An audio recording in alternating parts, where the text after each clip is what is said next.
Pada hari-hari ini kita sangat disibukkan dengan sebuah kalimat dan sebuah kelompok yang biasa disebut dengan ISIS, yang kalau dalam singkatannya ISIS adalah Islamic State of Iraq and Sham kalau dalam bahasa Inggrisnya, atau kemudian kalau dalam bahasa Arabnya disebut dengan Daesh, Daulah Islamiyah fil Iraq wa Sham. Terus terang ini sangat, kalau kemudian kita perhatikan kesibukan kaum muslimin dengan kalimat ini dan juga orang-orang kafir dan orang-orang sekuler, itu semuanya kalau kita lihat penjelasan mereka secara keseluruhan memang arahnya memojokkan, kemudian memandang negatif dari kelompok ini. Kita sebagai seorang muslim, kita harus menimbang sebuah kelompok dari segala sisi, sehingga kemudian kita bisa mengambil kesimpulan apakah kelompok ini benar di atas al-haq atau kemudian kelompok ini menyimpang. Bahkan bisa kita katakan bahwa kelompok ini adalah sesat. ISIS itu asal mulanya, ya, kelompok ini atau kelompok yang biasa kita sebut dengan Daulah Islamiyah ini, yang dulunya fil Iraq wa Syam, di Irak dan Syam, awalnya di Irak saja. Kemudian setelah itu berkembang sekitar tahun 2013 menuju ke arah Syam atau Suriah ketika terjadi gejolak di sana. Nah, kemudian sekarang lebih luas lagi mereka mengumumkan bahwa tidak hanya terbatas di Irak dan Syam saja, bahkan secara menyeluruh Islamic State, yaitu Daulah Islamiyah. Maknanya apa? Menjadi kewajiban menurut pendapat mereka, menjadi kewajiban bagi seluruh kaum muslimin untuk berbaiat dan mengakui eksistensi mereka sebagai sebuah daulah Islamiyah.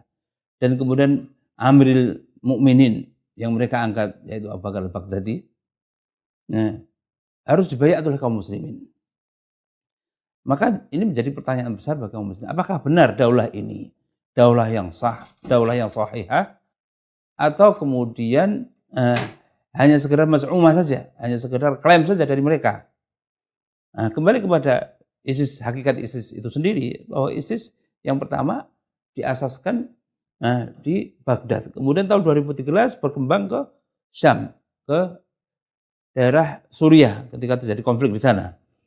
Dan terus terang, ISIS itu sendiri, kalau kemudian kita lihat hubungannya, ISIS ketika masih di Irak, mereka di bawah tanzim Al-Qaeda. Di bawah tanzim Al-Qaeda, diakui atau tidak oleh orang-orang ISIS, tapi hakikat sebenarnya adalah ISIS ini sebelum datangnya Abu Bakar al-Baghdadi, di sana ada Abu Umar. Abu Umar khalifah yang pertama atau amir yang pertama dari Daulah Islamiyah fil Irak adalah Abu Umar, kemudian setelah itu terbunuh, kemudian datang Abu Bakar al-Baghdadi, kemudian mengumumkan berdirinya Daulah Islamiyah fil Iraq wa Syam. Tapi yang jadi masalah, kalau kita lihat apa yang terjadi, realita yang sebenarnya, gerak dan langkah mereka, sepak terjang mereka ketika mereka di Irak itu tidak begitu tampak. Ya. Mereka berbaur dengan mujahidin yang lainnya, menentang pemerintahan Syiah Nuri Maliki. Tapi ketika sampai di Syam atau di Suriah, ini jadi masalah besar bagi kaum muslim di sana. Permasalahan pertama yang terjadi sebelum sampai kemudian menjadi besar seperti ini, kejadian sekitar di awal tahun 2013. Ketika ada rombongan donatur dari Malaysia bersama dengan salah satu kelompok mujahidin di sana, Ahrarus Syam, berangkat dari Babul Hawa sampai kemudian di Aleppo, di tengah jalan dicegat oleh orang-orang ISIS ini. Dengan asumsi, ini karena kebodohan mereka, saudara kita, rombongan dari Malaysia ini memakai bendera Malaysia, dan bendera Malaysia itu kalau dilihat dari jauh hampir sama dengan bendera Amerika. Akhirnya ditangkaplah dengan tuduhan bahwa ini adalah mata-mata dari Amerika, dan lebih parah lagi, pada saat itu mereka didampingi oleh saudara kita Abu Ubaidah al-Binnisi. Ini pimpinan bagian lajnah sosialnya Ahrarus Syam, ini dibunuh. Ya. karena tidak mau tunduk dengan apa yang diinginkan oleh orang-orang ISIS ini, akhirnya dibunuh. Kemudian mayatnya dibuang di jalan. Jadi masalah besar ketika pada saat itu. Dan saudara kita dari Malaysia ditangkap oleh mereka. Kemudian juga barang-barang bantuan itu juga diambil oleh mereka. Tapi alhamdulillah pada saat itu mujahidin yang lain kemudian mendatangkan mereka, kemudian terjadi islah. Tidak ada masalah setelah itu. Kemudian jadi masalah besar lagi ketika mereka membunuh salah satu pimpinan Ahrar Syam di Aleppo dengan asumsi bahwa dia ini adalah mata-mata Bashar, kemudian setelah itu dipotong lehernya, wa'iyatan billah, kemudian diumumkan bahwa ini adalah mata-mata Bashar. Sementara semua orang tahu pada saat itu dia adalah seorang komandan pasukan mujahidin dari Ahrar Syam. Akhirnya masalah besar lagi dan sampai akhirnya masalahnya bertambah besar, kemudian terjadi pembunuhan di mana-mana. Akhirnya mereka menghalalkan darah mujahidin, terutama mujahidin dan kaum muslimin yang lainnya. Ini banyak terjadi sebagaimana yang saya saksikan sendiri ketika saya di Suriah. Orang-orang ISIS ini membunuh salah satu pimpinan Jabhat Nusrah yang ada di wilayah Idlib. Beliau ini terkenal seorang yang akhlaknya luar biasa sekali. Akhlaknya mulia, sering menolong orang. Pada satu saat beliau pada waktu hendak pulang ke rumahnya mengalami kecelakaan, kemudian akhirnya harus dirawat. Kemudian datanglah orang-orang ISIS ini, 4 orang, 1 dari Libya, 2 orang dari Tunisia, 1 orang dari Suriah, datang. Pada saat itu Abu Muhammad Al-Fatih, komandan ini, menganggap bahwa mereka adalah sebagaimana yang lain, datang berkunjung, kemudian untuk melihat bagaimana kondisi beliau, sakitnya dan seterusnya. Itu yang beliau sangkakan. Ternyata mereka datang untuk membunuh beliau, putri beliau. Kemudian ketika itu beliau tinggal di rumah, adiknya juga dibunuh, istrinya juga dibunuh, anaknya juga dibunuh.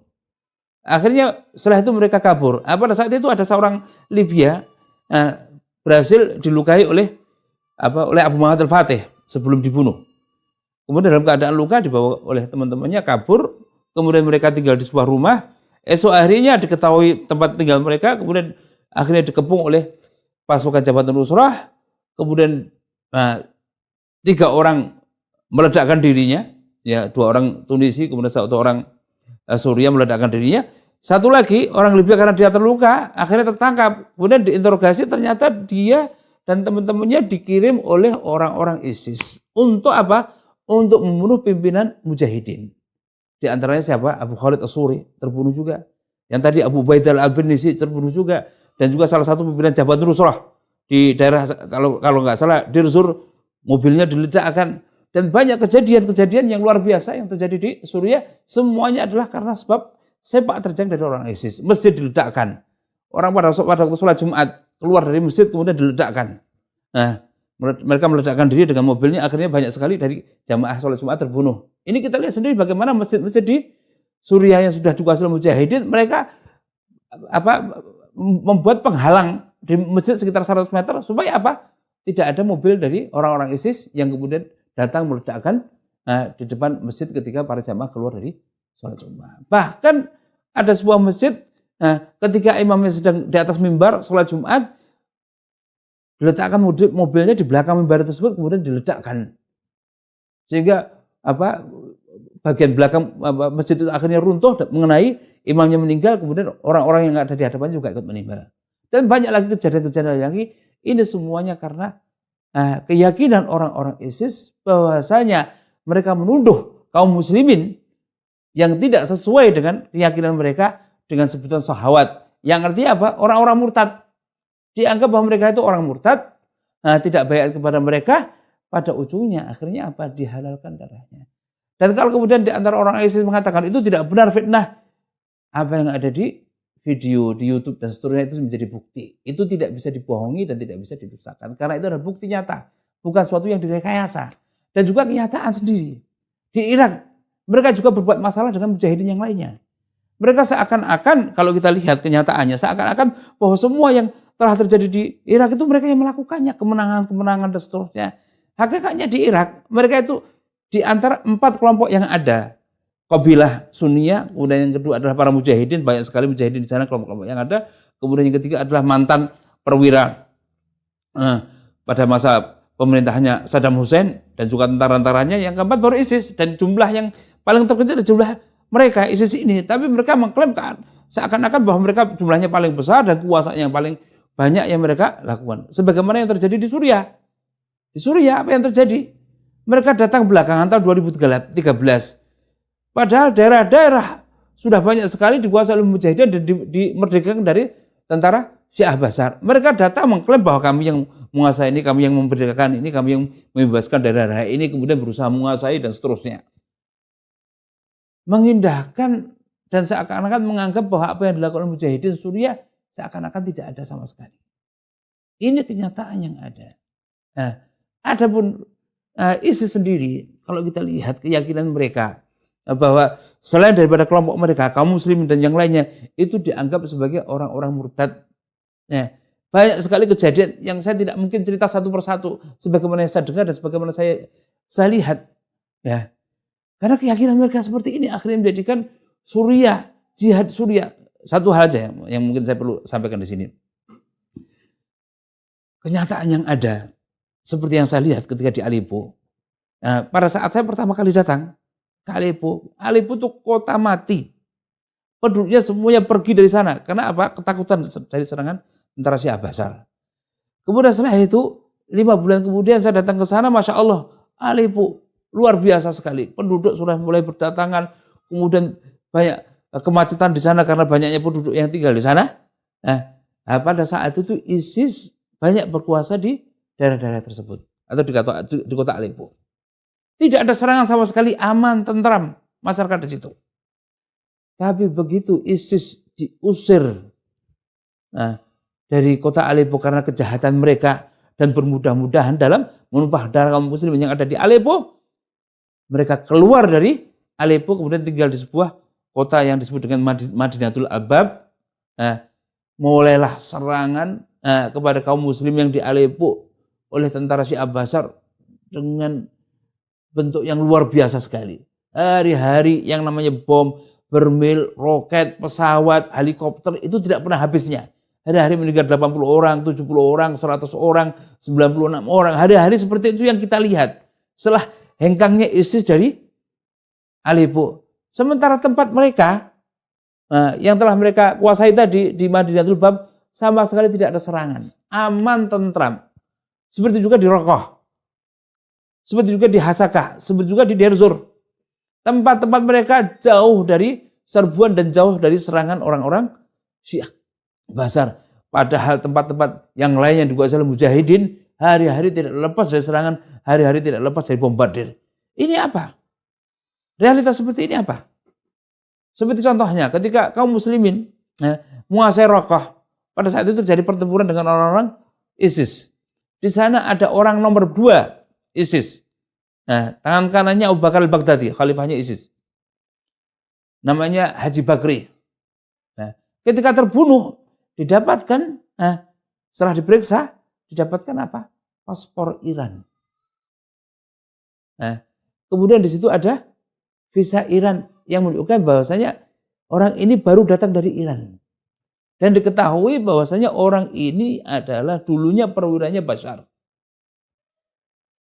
Dan juga banyak sekali pimpinan-pimpinan ISIS itu dulunya adalah apa? Perwira dari tentaranya Bashar.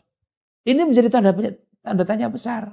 Kok bisa seperti ini? Dari yang diserang, dari yang dikuasai ISIS sama sekali bebas dari serangan. Ini selalu menjadi pertanyaan bagi teman-teman di sana. Ada apa ini semuanya? Maka kaum muslimin rahimani wa rahimakumullah jami'an, kita tidak boleh terfitnah dengan hanya bendera, dengan hanya kalimat khilafah, daulah dan seterusnya tanpa melihat hakikat yang sebenarnya. Nabi SAW ketika menegakkan khilafah di kota Madinah, apakah kemudian dengan mengkafirkan kaum muslimin yang ada atau kemudian menegakkan di atas genangan darah kaum muslimin? Sementara pada saat itu Nabi SAW dengan para sahabatnya hidup di kota Madinah dan juga di sana ada orang-orang munafik Dan juga di sana ada orang-orang kafir, orang Yahudi. Nabi SAW tahu bahwasanya di antara kaum muslim Madinah ada orang-orang munafik. Dengan wahyu. Tahu. Tapi kemudian tidak kemudian membunuh mereka. Dan mendalimi mereka. Dan menumpahkan darah mereka, sama sekali tidak. Karena Rasulullah SAW khawatir bahwa nanti dalam masa yang akan datang dikatakan bahwa Nabi SAW telah membunuh para sahabatnya. Ini orang-orang ISIS. Nah, membunuh orang-orang yang jelas-jelas mengucapkan dengan mengatakan asyhadu alla ilaha illallah, dengan begitu dibunuhnya. Nah, mengucapkan syahadah, dibunuhnya. Bagaimana mereka bertanggungjawabkan darah muslim ini di hadapan Allah SWT. Dan itu tidak hanya puluhan, ratusan, ribuan. Saya melihat sendiri bagaimana di sebuah video ketika mereka menangkap seorang sopir, 3 orang sopir, dan mereka adalah orang Nusairiyah. Di Suriah masih ada hubungan transportasi, maksudnya dari wilayah Bashar ke wilayah Mujahidin, dari wilayah Mujahidin ke wilayah Bashar, itu biasa di sana ada mobil angkutan, kemudian ada mobil yang mengangkut barang-barang dagang dan seterusnya, biasa. Mereka menghentikan salah satu mobil itu, kemudian menurunkan sopirnya, ditanya, sholat subuh itu berapa rakaat? Ada yang menjawab 3, ada yang mengatakan tidak tahu. Karena mereka orang Nusairi tidak terbiasa dengan sholat. Hakikatnya mereka tidak ada sholat. Di kampung-kampung mereka tidak ada masjid. Sehingga ketika ditanya sholat subuh berapa rakaat, mereka nggak paham, nggak tahu. Karena mereka adalah orang awam dari kalangan Nusairi. Dan mereka sudah biasa masuk ke daerah kaum muslimin membawa barang-barang dagangan dan seterusnya. Ditangkap oleh orang ISIS, kemudian langsung ditembak 3-tiganya. Kita tanya sama mereka, atas dasar apa mereka menghalalkan darah orang ini? Walaupun dia adalah orang kafir, walaupun dia adalah orang Nusairi. Atas dasar apa? Apakah Nabi SAW kemudian dengan mudahnya membunuh orang-orang Yahudi yang hidup bersama dengan beliau di kota Madinah tanpa dalil, tanpa bukti, tanpa permusuhan di antara mereka? Ini menjadi pertanyaan besar. Kemudian hakikatnya sebagaimana dijelaskan oleh Nabi SAW tentang hakikat mereka dan benar apa yang dikatakan oleh Nabi SAW. Dalam hadis yang diriwayatkan oleh Muslim, Rasulullah SAW bersabda, "Laisa min ummati man kharaja ala ummati yadribu birraha wa fajiraha wa la tahasha min umliha wa la yufili diha laisa minni wa lastu minhu." Hadis diriwayatkan oleh Muslim. Bukan termasuk bagian dari umatku orang yang kharaja ala ummati, maksudnya keluar melawan umatku, kemudian memukul orang yang baik di antara mereka dan orang yang fajir di antara mereka, membunuh mereka. Dan juga orang-orang mukminnya di antara umatku ini, dan juga tidak menunaikan perjanjian, maka mereka itu bukan dari golonganku, bukan bagian dari aku, dan aku bukan dari mereka. Seperti ini yang terjadi pada ISIS. Keluar dari umat Islamiyah, memberontak terhadap mereka, kemudian memusuhi umat Islam, kemudian membunuhi orang yang baik di antara mereka dan orang yang fajir di antara mereka tanpa pembuktian, tanpa iqamatul hujjah. Dan orang-orang yang baik di antara mereka, seperti kita ketahui banyak sekali. Tadi sebagaimana saya sebutkan, Abu Muhammad Al-Fatih, orang yang sangat baik, akhlaknya sangat baik. Abu Khalid As-Suri, ini Masya Allah seorang pejuang lama, 30 tahun lebih berjihad. Mulai dari Afghanistan, kemudian di Irak, kemudian sekarang. Dan dia terkenal orang yang sangat karim, orang yang rahmah tamah. Tapi dengan begitu, tidak lepas dari kejahatan ISIS, kemudian akhirnya membunuhnya. Dan pengakuan ini bukan hanya sekedar tuduhan. Pengakuan dari orang yang diperintahkan membunuhnya, mengaku bahwa mereka diutus oleh ISIS. Sebagaimana terjadi pada Abu Muhammad Al-Fatih. Mereka adalah diutus oleh ISIS untuk membunuh pimpinan-pimpinan mujahidin. Oleh sebab itu, kalau kemudian di antara kaum muslimin terfitnah dengan makna daulah tidak dengan mudah diangkat benderanya, diucapkan dan seterusnya. Ada tahapan-tahapan sampai kemudian daulah ini tegak di atas manhaj nubuwah. Seperti apa yang dilakukan oleh Nabi SAW dan para khulafanya. Apakah mereka menegakkan daulah di atas darah kaum muslimin dengan mengkafirkannya dan bermudah-mudahan dalam menumpahkan darahnya?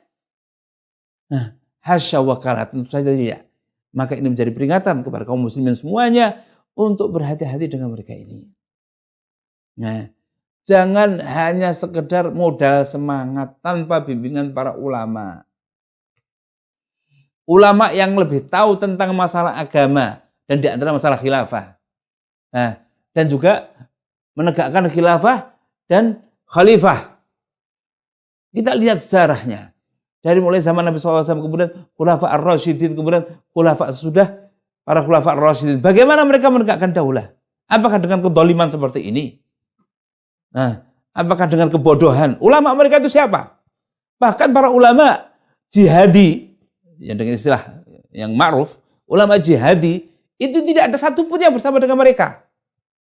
Tidak ada satupun di antara mereka. Bahkan dari kalangan Al-Qaeda, Tanzim Al-Qaeda, mulai Dr. Aman Dhahiri. Nah, bahkan para ulama yang sekarang terjun di medan jihad, Syekh Abdullah Muhaisini. Nah, kemudian juga ma'ruf di kalangan para ulama yang ada di Suriah.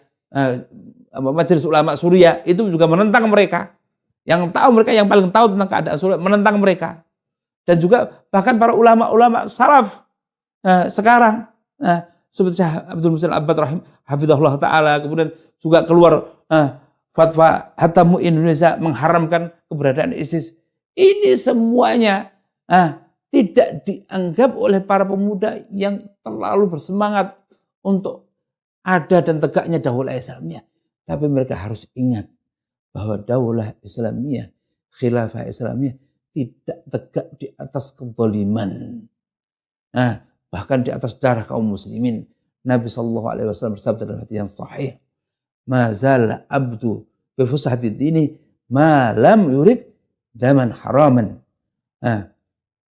Seorang muslim senantiasa mendapatkan keleluasaan dalam urusan agamanya selama dia tidak menumpahkan darah haram tanpa sebab yang benar.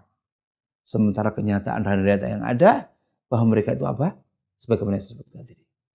Ini sebagai peringatan kepada para pemuda khususnya. Jangan sampai terfitnah dengan keberadaan ISIS dan daulahnya. Mereka hanya sekedar mengklaim tanpa bukti dan hakikatnya mereka adalah para penjahat. Dan banyak lagi bukti-bukti yang tidak mungkin saya sampaikan pada kesempatan yang pendek ini. Semoga yang sedikit ini bisa menjadi pencerahan bagi para pemuda. Dan terus terang saya sangat sibuk sekali menjawab pertanyaan tentang masalah ISIS. Ini yang saya lihat di Suriah. Saya tidak berbohong atas apa yang saya ucapkan. Wallahumma alama aqulu syahid. Apa yang saya lihat maka saya sampaikan. Dan sampai sekarang saya selalu berkomunikasi dengan teman-teman di Suriah. Dengan teman-teman yang ada di sana. Bagaimana kenyataan yang ada. Untuk menambahkan apa yang saya lihat. Semoga apa yang saya sampaikan ini bisa bermanfaat dan menjadi pencerahan bagi saudara kaum muslimin yang lainnya. Sehingga mereka tahu hakikat ISIS dan kemudian menjauhi dari keburukan mereka. Allahu a'lam bishawab. Subhanaka wa bihamdika asyhadu an la ilaha illa anta astaghfiruka wa atubu ilaik. Assalamualaikum warahmatullahi wabarakatuh.